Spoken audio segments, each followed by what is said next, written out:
Welcome back students. आज मैं आपको सेक्शन बी समझाने वाली हूँ और यहाँ पर पूछा है what is the measure of complement of each of the following angle. Complement पूछा है। कॉम्प्लीमेंट का मतलब होता है जब दो एंगल्स को प्लस करते हैं तो 90 डिग्री आता है। अगर यहाँ पर कॉम्प्लीमेंट की जगह सप्लीमेंट बोला होता, सप्लीमेंट, तो इसका मतलब होता है कि जब दो एंगल्स प्लस करते हैं तो 180 डिग्री आता है। क्योंकि आपको कॉम्प्लीमेंट बोला है तो सिर्फ आपको याद रखना है कि सिर्फ आपको 90 डिग्री वाला ही फाइंड आउट करना है। तो 45 डिग्री है एक एंगल, तो दूसरा एंगल क्या होगा, यानी दूसरा एंगल प्लस करने पर 90 डिग्री कैसे बनेगा वो आपको फाइंड आउट करना है। तो 90 डिग्री के साथ 45 डिग्री को माइनस कर दीजिए, तो ये आपका आंसर आ जाएगा 45 डिग्री। यानी 45 अगर यहाँ होता तो 45 होता जो कि प्लस करने पर 90 डिग्री आता। अगला क्वेश्चन है 54 डिग्री, तो इसके लिए भी आप ऐसे ही करेंगे, 90 डिग्री के साथ 54 को माइनस कर देंगे और ये आ जाएगा आपका 36 डिग्री। नेक्स्ट जो क्वेश्चन है वो है सी पार्ट 65 डिग्री, इसमें भी आप ऐसे ही करेंगे, 90 डिग्री के साथ 65 को माइनस कर देना है तो आपका आ जाएगा 25 डिग्री। अब जो नेक्स्ट क्वेश्चन है ये है right the following equation statement form. Statement form में बनाना है, ये इक्वेशन ऑलरेडी गिवन है तो आप स्टेटमेंट फॉर्म में बना सकते हैं। 6n यानी 6 टाइम्स n, टाइम्स मतलब होता है जब हम मल्टीप्लाई करते हैं तो हम टाइम्स यूज करते हैं word. 6 times n is added to 4 gives 10। Gives हम तब यूज करते हैं जब कोई इक्वल साइन आता है बीच में, ये वाला साइन, तो हम गिव्स वर्ड यूज करते हैं। 6 times n is added to 4 gives 10। अगला है y by 7 minus 3 equals to 9। ये इक्वेशन आपको स्टेटमेंट फॉर्म में लिखना है, तो याद रखना पहले आप लिखेंगे 3 is subtracted, क्योंकि यहाँ सब्ट्रैक्ट हो रहा है, subtracted from 1/7 of y gives 9। Gives यानी इक्वल्स टू के बाद जो आता है उसको हम गिव्स पे बात लिखते हैं। 3 इज सब्ट्रैक्टेड फ्रॉम, फ्रॉम याद रखना, फ्रॉम हम तब लिखते हैं जब हमें कोई भी नंबर से माइनस करना हो। फ्रॉम के बाद जो डिजिट आता है वो पहले आता है। फ्रॉम 1/7 यानी 1/7 ऑफ y मतलब y by 7 minus 3 equals to 9, जो कि हमारा इक्वेशन है। अब अगला एक वर्ड प्रॉब्लम है।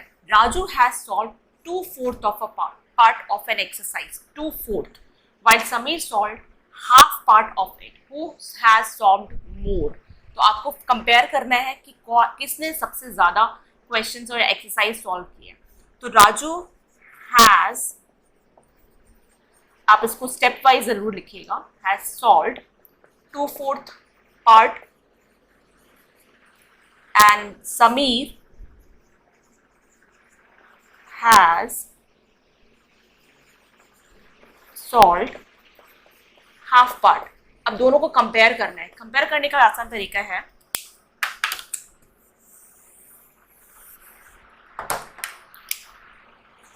To fourth half.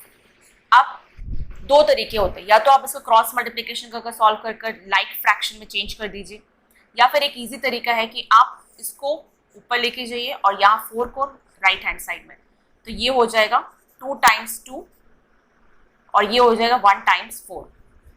और 2 times 2 होता है 4 और 1 times 4 होता है 4, यानी दोनों ही बराबर है, इक्वल है। तो यानी कि हु हैज सॉल्व्ड मोर में आएगा both has solved equal parts of exercise.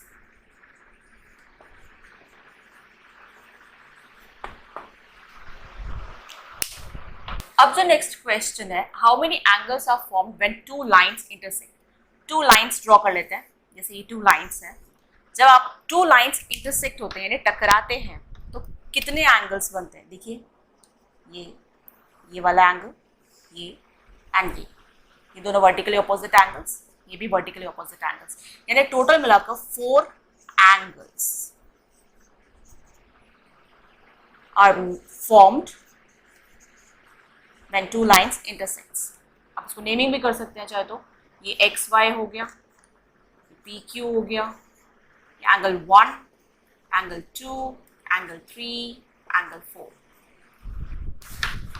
अगले क्वेश्चन में how many 1/4 feet long strips of ribbon can be cut from a ribbon that is 7.5 feet long। तो अगर हम मान लेते हैं ये एक 7.5 feet लॉन्ग लेंथ की एक रिबन है और 1/4 यानी 1/4 फीट हम काट रहे हैं, इस तरह से काटते जा रहे हैं, तो कितने पार्ट्स कटेंगे, कितने कट पीसेस मिलेंगे वो हमें फाइंड आउट करना है।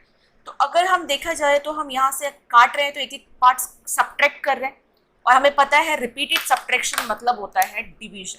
रिपीटेड सब्ट्रैक्शन, बार बार सब्ट्रैक्शन करने का मतलब होता है कि उसको डिवाइड करना है, division. Repeated subtraction is division. जैसे रिपीटेड एडिशन इज मल्टीप्लिकेशन, वैसे ही रिपीटेड सब्ट्रैक्शन इज डिवीजन। तो बार बार आप सब्ट्रैक्ट करने के बजाय सिर्फ एक बार में डिवाइड कीजिए। कैसे देखना है, आप स्टेटमेंट बना लेना अपने आप से, बहुत इजी है। फिर इसको आपको डिवाइड करना है, total number of cut strips आपको निकालना है। तो 7.5 को डिवाइड करना होगा 1/4 के साथ।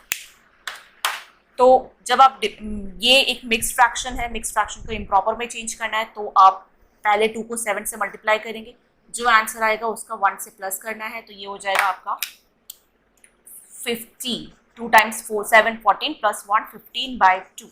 अब यहाँ डिवाइड साइन ही रहेगा, फिर आप 4 से 1 को मल्टीप्लाई करेंगे, फिर 1 के साथ प्लस करेंगे, तो 4 times 1 that is 4, 4 plus 1 that is 5, 5/4। अब जो नेक्स्ट है ये मल्टीप्लाई साइन है, इसको डिवाइड साइन है ये, जो उसको हमें, अब जो नेक्स्ट है ये डिवाइड है, इसको हमें मल्टीप्लाई में चेंज करना होगा। तो जैसे ही ये मल्टीप्लाई में चेंज हो जाएगा तो ये जो नेक्स्ट फ्रैक्शन है डिवाइड साइन के बाद, ये रेसिप्रोकल में चेंज हो जाएगा 4/5। अब आप इजीली इसको कैंसिलेशन कर सकते हैं, 5 और ये 15, 3, ये हो गया 2, 3 टाइम्स 2 यानी 6, यानी टोटल 6 पीसेस कट हुए 1/4 के 7.5 फीट लॉन्ग रिबन्स में।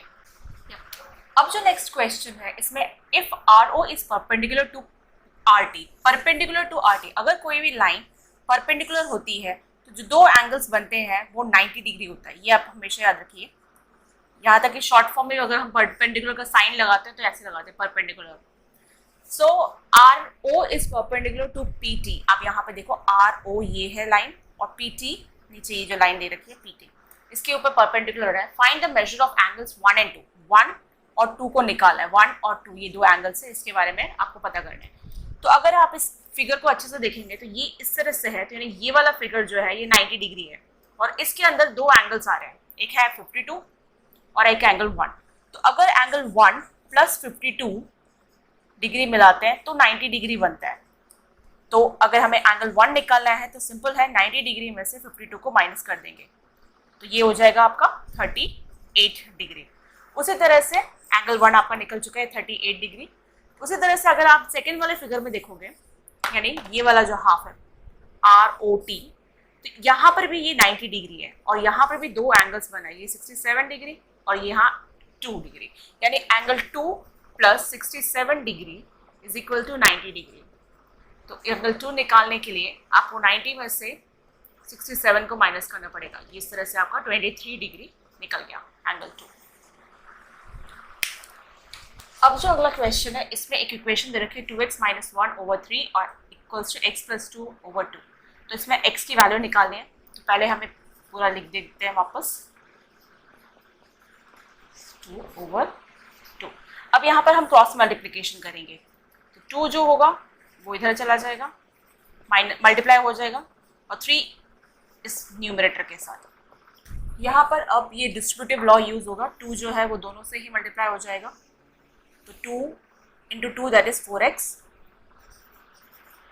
एंड 2 × 1 2, 3 भी दोनों से ही मल्टीप्लाई हो जाएगा, 3x + 3 × 2 6। अब x जो अननोन वैल्यू है वो हम लेफ्ट हैंड साइड ले लेते हैं। अभी 3x प्लस का था इस तरफ आया तो माइनस का बन गया, और इसी तरह से 2 को इस तरफ लेके जाएंगे तो ये प्लस का हो जाएगा, 6 + 2 4x - 3x = x, 6 + 2 8। इस तरह से x की वैल्यू आ गई 8। टोटल x बिगनिंग में जो पोल्ट्री फार्म प्रोड्यूस करती है वो है 600 एग्स। अब क्योंकि हर एक शॉप में सिर्फ 60 एग्स ही अवेलेबल है, बिकॉज 600 एग्स जो होते हैं वो 10 शॉप्स में डिलीवर होते हैं, तो हर एक शॉप में सिर्फ 600 को 10 से डिवाइड कर देंगे तो यानी 60 एग्स डिलीवर होता है। अब शॉपकीपर जो है वो अच्छे एग्स के 5 रुपीज़ चार्ज करता है, यानी कि 60 अगर एग्स उसके पास है तो अगर 5 रुपीज़ अच्छे एग्स के हिसाब से अगर हम चार्ज करते हैं तो ₹300 बनता है। लेकिन उसको सिर्फ अर्न हुआ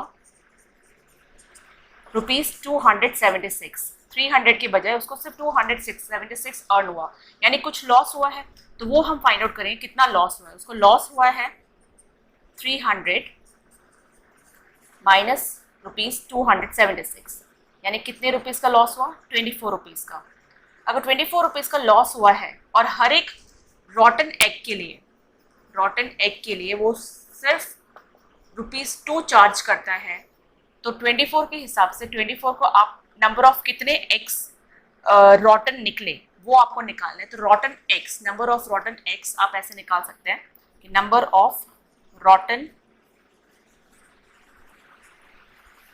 एग्स में आप 24 को डिवाइड कर देना 2 से, क्योंकि 2 रुपीज़ चार्जेस है रॉटन एग्स के और 24 लॉस हुआ है। तो इस तरह से 12 एग्स रॉटन निकले, यानी खराब निकले। अब जो नेक्स्ट क्वेश्चन है, it takes 2/5 yards of material to make a shirt. A shirt मतलब 1 शर्ट, एक शर्ट बनाने के लिए, 1 शर्ट बनाने के लिए अगर 2/5 यार्ड मटेरियल की जरूरत पड़ रही है तो how many yards of material will be required to make 6 shirts. तो 6 शर्ट्स के लिए कितनी जरूरत पड़ेगी? बहुत ही सिंपल है, 2/5 को आप मल्टीप्लाई कर दीजिए 6 से, यानी ये हो गया 12/5 यार्ड्स। अब इस क्वेश्चन में in the given figure below triangle CDE is congruent to triangle QPR। ये ऑलरेडी दे रखा है कि CDE जो है वो QPR के कॉन्ग्रुएंट है, तो आपको एंगल D निकालना है। अब क्योंकि ये दोनों ट्राइंगल कॉन्ग्रुएंट हैं तो उसके सारे पार्ट्स जो होंगे वो CPCT के थ्रू इक्वल होंगे। CPCT मतलब corresponding parts of congruent triangle, congruent triangle. तो अगर दोनों ही कॉन्ग्रुएंट पहले ही प्रूव कर चुके हैं, तो अगर C के कॉन्ग्रुएंसी में है Q, D के कॉन्ग्रुएंसी में है P, यानी कि जो D एंगल होगा वो P एंगल के बराबर होगा। तो यहाँ एंगल P 60 डिग्री दे रखा है, तो angle D is equal to 60 degree. अब इस क्वेश्चन में आपको एक क्रिकेट मैच का स्कोर दे रखा है जो 11 प्लेयर्स ने स्कोर किया है। ये आपके पास गिवन है सारे स्कोर्स। अब आप उसका एवरेज स्कोर निकालना है। एवरेज स्कोर मतलब मीन निकालना है। तो सारे ऑब्जर्वेशंस, कितने ऑब्जर्वेशन यहाँ पे 1 2 3 4 5 6 7 8 9 10 11 प्लेयर्स ने रन्स बनाया, तो 11 स्कोर्स लिखे गए नीचे, तो 11 ऑब्जर्वेशंस है। तो इन सबको क्योंकि आपको इसका मीन निकालना है तो मीन में सारे ऑब्जर्वेशंस आपको प्लस करने हैं। तो ये हो गया 12 + 23 + 10 + 77 + 15 + 78 + 90 + 15 54 + 23 + 10 + 11। ये सारे ऑब्जर्वेशंस 11 प्लेयर्स के स्कोर है। सबको प्लस कीजिए, ये आ गया आपका 393/11। 11 है इसलिए 11 से डिवाइड करेंगे और ये हो गया आपका 35.7। अब इसमें ASA कॉन्ग्रुएंसी प्रूव करनी है, ASA। तो इसके लिए मान लेते हैं विद एग्जाम्पल, तो मान लेते हैं एक एग्जाम्पल ले लेते हैं हम लोग। 2 ट्राइंगल ले लिया हमने। तो ASA जैसे पता चल रहा है एंगल साइड एंगल, यानी कि 2 ट्राइंगल के 2 एंगल्स और एक साइड इक्वल होने चाहिए, तभी जाकर वो कॉन्ग्रुएंसी प्रूफ होगा। तो हमने इसको मान लिया ABC, इसको मान लिया X Y Z। तो मान लेते हैं एंगल B जो है वो Y की इक्वल है, एंगल C जो है वो Z की इक्वल है, और BC, AB और AC। तो इसमें कौन सी साइड इक्वल होनी चाहिए कि ये ASA प्रूफ हो? तो A एंगल साइड एंगल के लिए जो 2 एंगल्स है, तो उस जो 2 एंगल्स जिस साइड पे है वही साइड इक्वल होनी चाहिए। ये नहीं कि AC और एक्स वाई इक्वल हो गया, ये नहीं होना चाहिए। ये भले हो लेकिन ये ए एस ए कॉन्ग्रुएंसी प्रूव नहीं करेगा। आपको सिर्फ ये बी सी और एक्स जेड, ये दोनों Y Z sorry B C और वाई जेड ये दोनों इक्वल होने चाहिए। अगर ये दोनों अनइक्वल है तो दैट मीन्स कि वो triangle A S A proof नहीं होगा, यानी कि इसमें एंगल बी जो है वो एंगल वाई है, ये एंगल हो गया, एंगल लिख देते हैं पूरा, ये एंगल हो गया। एंगल साइड ले लेते हैं इस बार, B C is equal to Y Z, ये साइड हो गया, और angle C is equal to angle Z, ये एंगल हो गया, यानी एंगल साइड एंगल। तो ये जो ट्राइंगल है, triangle A B C is congruent to triangle X Y Z by A S A congruency. तो ये तो हुआ आपका सेक्शन बी। अब सेक्शन सी के लिए मेरा नेक्स्ट वीडियो ज़रूर देखिएगा। Thanks for watching. अगर कोई भी डाउट है तो प्लीज़ कमेंट्स में ज़रूर पूछिए। मेरे चैनल को ज़रूर सब्सक्राइब कीजिए ताकि इस तरह के वीडियोस आपको और देखने को मिले। और अगर आपको कहीं भी डाउट हो या कुछ और आप पूछना चाहते हैं तो आप कमेंट्स में ज़रूर पूछ सकते हैं। Thanks for watching. मिलते हैं नेक्स्ट वीडियो में।